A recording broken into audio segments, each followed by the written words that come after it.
Best believe, coming for another fucking session is WDDH Radio, South Flow Hip Hop. Coming at you live and direct as always. My name is Orion, aka Brass Balls. I got a guest with me, none other than Miami's own Beleaf. Yo. What's the deal, homie? Hey man, thanks for putting me up in here, man. This shit's a pretty dope spot, yo.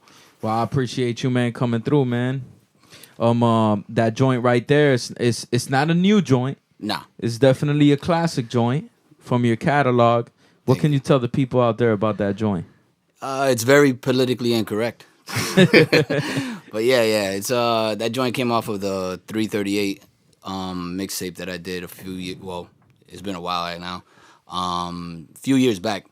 I think I collaborated that with Fuse and a few of the Dub P members. You remember where you recorded it at, or? Oh yeah, most of it was in Fuse's studio back then. The Night Fusion Studio. Well, I back then it wasn't even called Night Fusion Studios anymore. Like I think he branched off from that, but it was just Fuse's setup. When I first met you, it was like when you had released the I don't know if it was your first mixtape, the Beleaf System. Yeah. Was that your first mixtape or?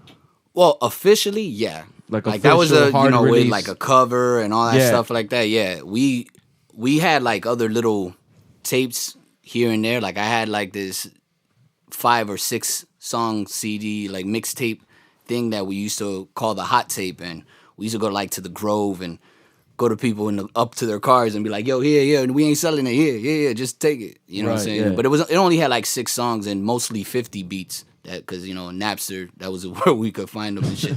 So, and then but by the time this project rolled around, I mean, I definitely saw a growth in you from the Beleaf System mixtape and this particular project. You had a lot of things that you touched on, content wise, and even just the way you were flowing on the mic was just a little bit more precise, and there was a lot of growth there. As an MC, you even had a dubstep joint. On this project. That was hot. The first one, and thankfully I had Mogly in the studio that day with me too, because he's the one that contributed that fully loaded portion of it, which really brought the whole thing together. But that was actually Fuse that handed that beat to me. Okay. And he was like, "Yo, he was talking about dubstep. It wasn't like really big yet at the time. It was like it had its own little circuit, but it was like not a lot of people knew about it. So they were like, he showed me this Zed's Dead beat, and he was like, "Yo, let's see what you could do with it." And that's what came out. It came out dope, yo. You did a video for it.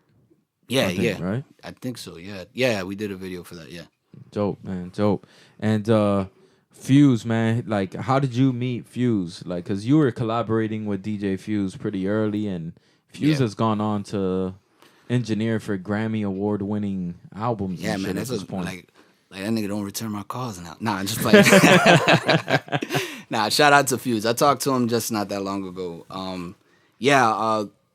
How we met was through a few mutual friends that lit the fuse. That lit the fuse. No pun intended, right? No, they were at there used to be like this one spot in this apartment building in like somewhere near 152 where everybody used to congregate. And he knew like a group of people that were there. So they were telling me they knew that I rapped, and I was during the time rapping with this company called Big Dreamers Inc. that was out here in Hialeah somewhere on 103rd. They had like an artist named Mind Theory or whatever, but I remember Mind Theory. Yeah, they had dished out some money and everything for Khaled before Khaled became Khaled to like host mixtapes and shit, like some of the mixtapes there. So long story longer, somebody from that apartment building just introduced me to Fuse, and I was already getting tired of not getting my music put out over there by the Big Dreamers dude. So I was like, fuck it, I'm going to have to branch out and do something else. So me and him started working together early on. That's dope, man. That's dope. And I mean, the Beleaf System mixtape was really dope. And when I ran into you, it It was in South Beach. You were selling it, and around that time, there was so many people selling mixtapes in South Beach. It's like you could literally go broke. Yeah. Just walking the beach and buying mixtapes all day.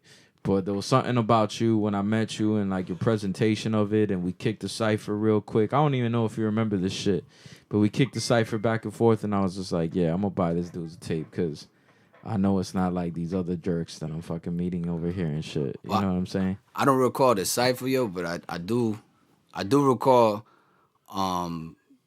consistently being at the beach trying to push that tape, you know. So that's where the traffic was. Yeah, that's where you didn't know who you were giving it to because they could have been a tourist, it could have been somebody and went somewhere, you know what I'm saying, and take you somewhere with them. So I don't know, but I appreciate you buying the tape.